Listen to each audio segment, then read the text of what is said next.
Assalamualaikum warahmatullahi wabarakatuh dan salam sejahtera saya ucapkan kepada pensyarah kita iaitu Encik Abu Bakar dan rakan-rakan sekalian. Kami dari kumpulan 10 akan membentangkan hasil kajian iaitu laporan berkaitan pengurusan pelbagai budaya di Sekolah Menengah Kebangsaan Telupit Sabah, Malaysia. Kepelbagaian budaya merupakan konsep atau idea yang berkaitan kepercayaan, pengakuan dan pengiktirafan terhadap aneka ragam dan unsur kepelbagaian budaya dan etnik yang wujud yang mempengaruhi gaya hidup, pengalaman sosial dan identiti peribadi sesuatu bangsa. Dengan itu, konsep kepelbagaian budaya adalah konsep pendidikan yang memberi peluang pendidikan kepada semua murid yang berbeza dari segi aspek etnik, keturunan, bahasa, adat resam dan budaya untuk mendapatkan pendidikan yang adil dan sama rata dan berinteraksi serta memahami setiap rakan dalam bilik darjah dengan baik. Terdapat 3 objektif utama dalam kajian ini, yaitu yang pertama adalah mengenal pasti faktor-faktor pengurusan pelbagai budaya di sekolah. Yang kedua, melihat bagaimana pelaksanaan pengurusan pelbagai budaya di sekolah. Dan yang ketiga adalah mengenal pasti kelebihan pengurusan pelbagai budaya di sekolah. Saya akan menjelaskan secara ringkasnya tentang tempat kajian yang telah kami pilih untuk melaksanakan kajian ini.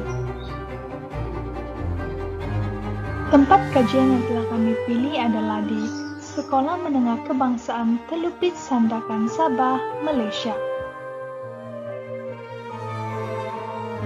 Menurut kajian yang dijalankan oleh kumpulan kami melalui soal selidik berkaitan dengan pentadbiran sekolah di SMK Telupit Sabah, kami telah menemubual seorang responden yang merupakan seorang guru di SMK Telupit Sabah. Beliau menyatakan bahawa matlamat utama pentadbiran sekolah dalam memastikan setiap murid mendapat hak yang sama rata dengan menjamin pendidikan yang sama kepada murid-murid. Seterusnya, beliau menyatakan bahawa guru yang berintegrasi tinggi dapat merealisasikan matlamat kerajaan dalam menyatukan murid-murid pelbagai kaum. Ini kerana di sekolah, guru memainkan peranan penting dalam memberi contoh teladan yang baik kepada murid-murid apabila berinteraksi dengan murid yang berbeza kaum, bangsa dan agama. Guru juga perlu menggalakkan toleransi bagi mewujudkan persefahaman antar kaum di dalam kelas. Beliau juga menyatakan bahawa pengaruh buku teks iaitu isi kandungan buku teks harus melibatkan maklumat-maklumat yang berkaitan dengan pelbagai kaum. Pihak sekolah SMK Telupit juga tidak mempunyai sebarang masalah tentang komunikasi. Ini kerana semua murid fasih dalam bahasa kebangsaan. Langkah yang sesuai bagi setiap sekolah dalam memupuk keharmonian kaum di sekolah ialah saling berusaha untuk memahami kaum lain. Pentadbiran sekolah juga perlu menguruskan isu perbezaan kaum supaya sekolah dapat menjadi sebuah institusi yang berfungsi sebagai satu mekanisme berkesan menjaga sensitiviti kaum. Akhir sekali, sekolah perlu mengambil langkah profesional dalam menangani isu perbandingan kaum berpandukan peraturan pendidikan di sekolah. Menurut kefahaman responden mengenai pengurusan bilik darjah adalah mengikut prosedur objektif, iaitu mencapai cara pembelajaran yang berkesan. Selain itu, terdapat juga kesatuan pelbagai kaum dalam bilik darjah dan dapat memupuk perpaduan antara satu sama lain. Dengan adanya pengurusan pembelajaran bersama murid pelbagai kaum ini, maka guru dapat memberikan ilmu pembelajaran yang teratur dan sesi pengajaran yang lancar.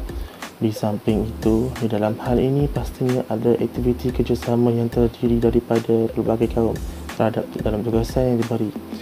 Oleh itu, guru harus tidak menyebelahi terhadap murid tertentu, semestinya diberikan layanan yang sama rata terhadap murid pelbagai kaum supaya dapat memupuk nilai hormat menghormati dan memupuk persefahaman antara satu sama lain. Akhir sekali, untuk mengatasi sisi pembelajaran bersama murid pelbagai kaum ini adalah guru itu dapat mengurus di dalam bilik darjah dengan baik. Faktor pendekatan guru. Sampel mengatakan bahwa pendekatan guru merupakan langkah yang diambil untuk melaksanakan sesuatu tugasan di sekolah. Sampel juga mengatakan bahwa kaedah linguistik telah diambil oleh guru tersebut dalam melaksanakan proses PDP di dalam kelas. Melalui kaedah ini, beliau memberi latih tubih kepada pelajarnya yang mana menekankan tentang aktiviti pengulangan fakta-fakta khusus bagi subjek-subjek tertentu. Dengan cara ini, minda murid akan terus berfungsi dalam memahami dan mengingati fakta-fakta penting karena adanya latihan minda yang diberikan oleh guru setiap hari. Selain itu, cara guru dalam memastikan kebajikan murid-muridnya sentiasa terjaga adalah dengan cara pemerhatian dan lisan. Melalui kaedah pemerhatian, guru tersebut akan sentiasa memantau keperluan murid-muridnya dari segi keuangan, makanan, pemakaian, kemudahan, dan pelbagai aspek lagi. Manakala, melalui kaedah lisan pula, guru akan selalu bertanya kepada muridnya tentang keperluan harian mereka dan keadaan emosi mereka untuk memastikan mereka dapat menimba ilmu dengan baik. Seterusnya, sampel mengatakan bahwa beliau memberi layanan yang sama rata kepada semua pelajar tanpa mengira latar belakang mereka. Oleh itu, keadaan ini menyebabkan tidak ada pelajar yang akan berasa tersisih.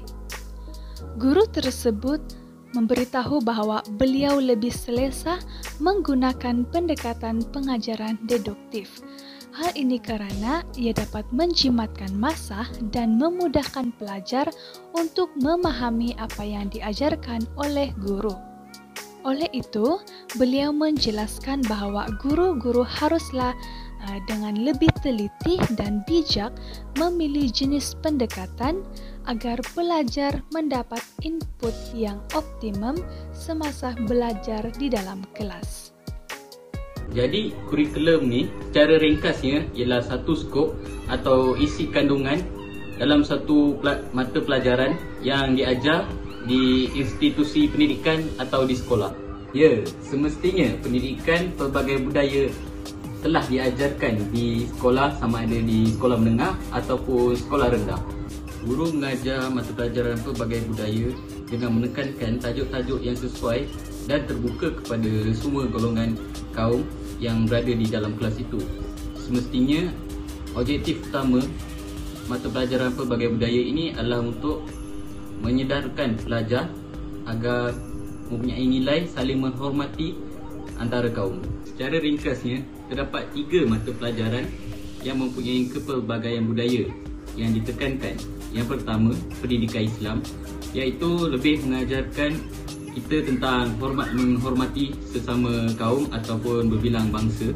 Yang kedua, pendidikan sivik dan kewarganegaraan yang lebih menekankan sifat atau nilai murni dalam diri pelajar. Dan yang ketiga, pendidikan moral yang lebih memfokuskan terhadap akhlak dan sifat dalam diri pelajar.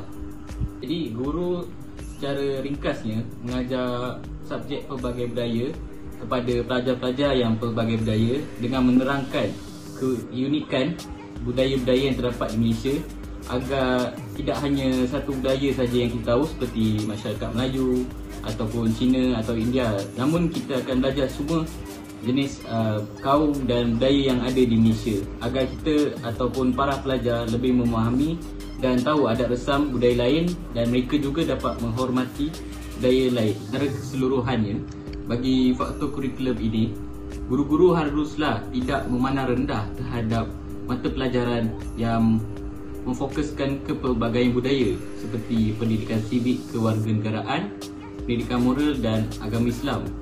Hal ini kerana mata pelajaran ini sering diabaikan dan kesannya terhadap pelajar adalah menyebabkan mereka tidak terdedah dengan kepelbagaian budaya, adat resam dan nilai-nilai murni seperti saling menghormati budaya lain dan kaum lain dan sebagainya. Akhir sekali, saya ingin menekankan bahawa mata pelajaran pelbagai budaya serba banyak mempengaruhi sikap pelajar yang dilahirkan oleh setiap sekolah.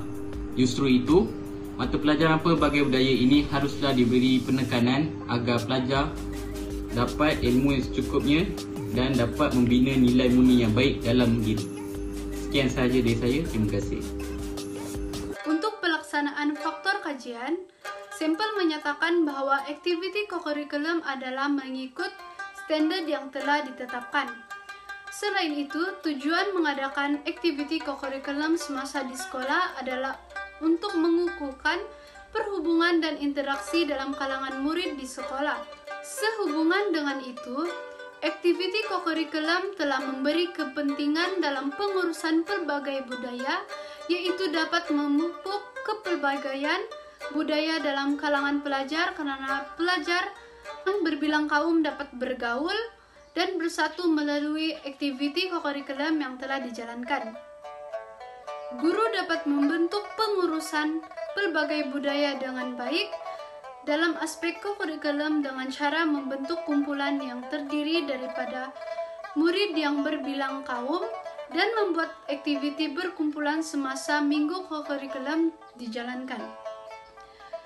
Di samping itu, menurut sampel kajian, peranan guru dalam memastikan pergaulan antara pelajar yang berbilang kaum semasa melaksanakan aktiviti kokurikulum adalah sebagai pembimbing agar kerjasama dan persefahaman sentiasa terjalin sesama pelajar. Melalui hal ini, murid dapat berinteraksi dan berkomunikasi dengan baik antara satu sama lain semasa aktiviti kokurikulum. Malah, aktiviti kokurikulum ini dapat meningkatkan lagi ilmu pengetahuan dan kemahiran serta nilai-nilai murni seperti amanah, kerjasama, berdisiplin dalam diri setiap murid. Seterusnya, sampel juga menyatakan bahwa aktiviti kokurikulum ini sememangnya dapat mengeratkan perpaduan antara pelajar yang berbilang kaum.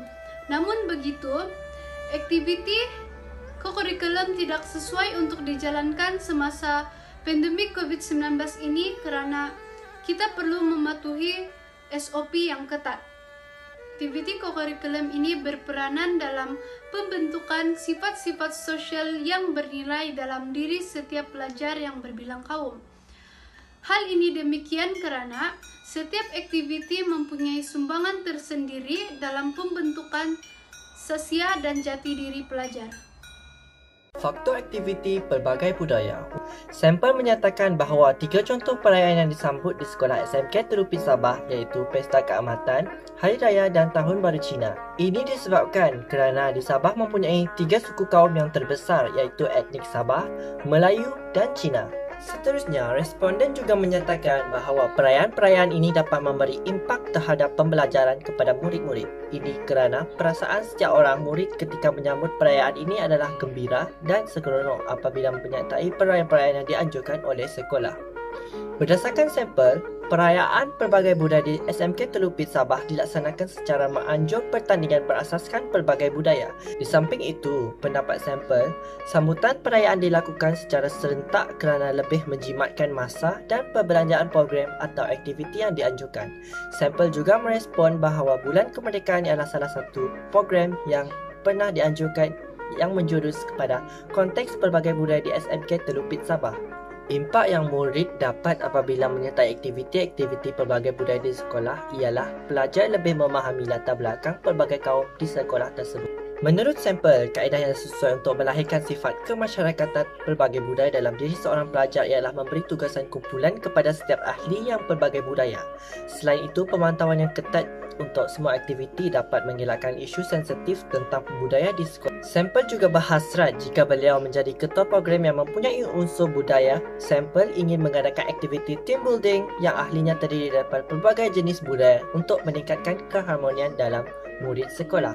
Akhir sekali, sampel juga menyatakan bahawa ketika musim COVID-19 ini, aktiviti pelbagai budaya agak kurang dianjurkan kerana perlu mematuhi prosedur operasi standard SOP yang ketat. Kesimpulannya, kajian yang kami perolehi tentang seisi soal selidik pengurusan pelbagai budaya di SMK Telupit Sabah ini telah berjalan dengan lancar dan jayanya. Melalui sesi soal selidik ini, kami mendapati bahawa sekolah SMK Telupit Sabah mempunyai murid-murid dan guru-guru dari pelbagai budaya, bangsa dan agama. Dengan mengaplikasikan beberapa faktor seperti faktor pentadbiran, pengurusan bilik darjah, pendekatan guru, kurikulum, co-kurikulum dan aktiviti pelbagai budaya ini dapat menjalinkan hubungan yang harmoni serta sejahtera dalam kalangan warga SMK Telupit Sabah.